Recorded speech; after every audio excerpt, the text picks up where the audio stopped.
Et bonjour à tous. Alors, retour du coup dans la mythologie grecque, mais cette fois-ci à travers le cinéma américain, avec le film, voilà, le mythique, le cultissime. Je pense que beaucoup d'entre vous qui aimaient le cinéma l'avaient vu. Il s'agit donc de Jason et les Argonautes. C'est un film que j'avais vu étant tout gamin, à l'époque où je regardais voilà tous ces grands films populaires des années 50-60, avec les créatures de Ray Harryhausen. D'ailleurs, c'est pour moi la plus grande qualité du film. Ce sont les créatures en stop motion de Ray Harryhausen qui nous fait vraiment pénétrer dans un monde mythologique, ce que avait tendance à ne pas pouvoir faire le cinéma italien, et ce qui a beaucoup fait le cinéma américain. Il y aura plus tard aussi le choc des titans, l'adaptation du choc des titans qui se fera dans les années 80 je crois, mais qui pour moi est celui-là a un petit peu vieilli parce qu'il y avait déjà Star Wars qui était sorti. Et pour le coup, je crois que c'était encore Ray Harryhausen qui travaillait dessus, mais ça a un petit peu plus vieilli. Mais par contre, Jason et les Argonautes, on peut aussi citer les Sinbad, etc., c'est vraiment des films pour l'époque qui étaient absolument bluffants.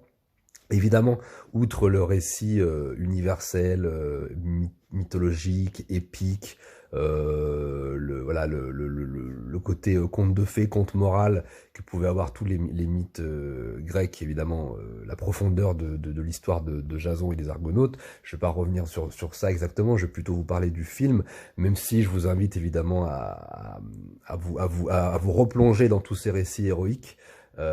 Parce que parfois les adaptations cinématographiques sont souvent adaptées aux mœurs de l'époque et au style de l'époque. Hein. C'était souvent pour... de toute façon, toutes les représentations héroïques à travers des œuvres de fiction servent à dépeindre l'époque ou à légitimer le pouvoir en place ou parfois même à le remettre en question. Mais en tout cas, ça se réfère aussi souvent au, au poumon à la respiration d'une époque, si vous voulez. Donc, il faut toujours les voir à l'aune de ça. Par contre, ce qui est hyper intéressant pour moi dans ce film-là, et je vais pas être très long, puisque c'est simplement pour que vous le redécouvriez, puisqu'en fait, moi, j'ai d'abord aimé les deux héros qui m'ont profondément influencé dans la mythologie grecque. C'est tout d'abord Ulysse.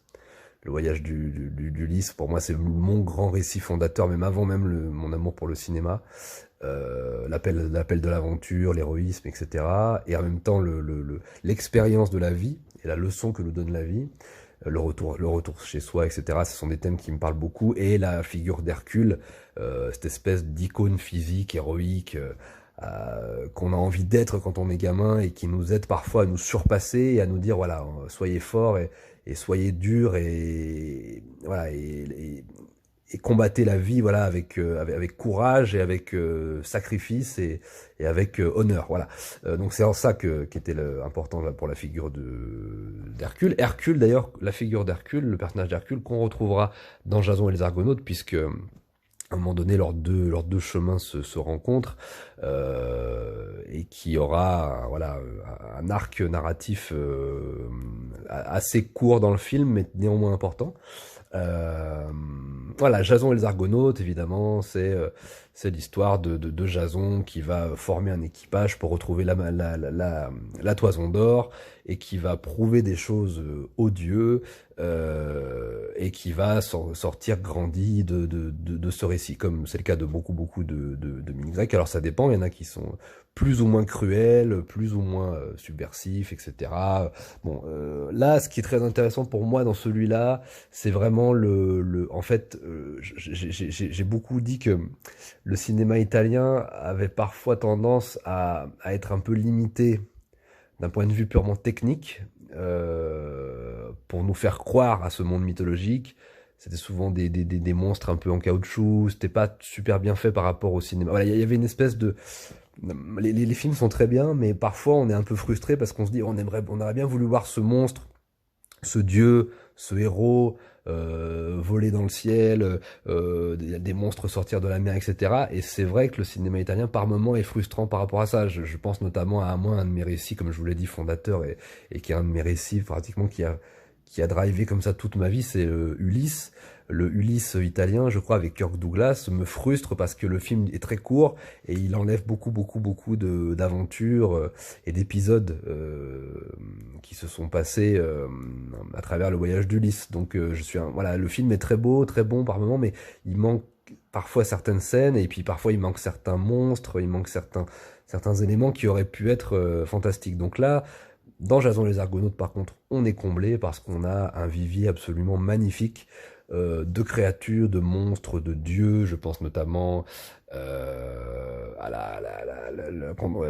la scène de Poséidon, voilà, où on voit Poséidon sortir littéralement de la mer, la scène des harpies, qui bien que étant un peu filmé à distance, mais c'est un petit peu compliqué pour l'époque, parce qu'il faut savoir que le film a été fait dans les années 60, je crois, 50 ou 60.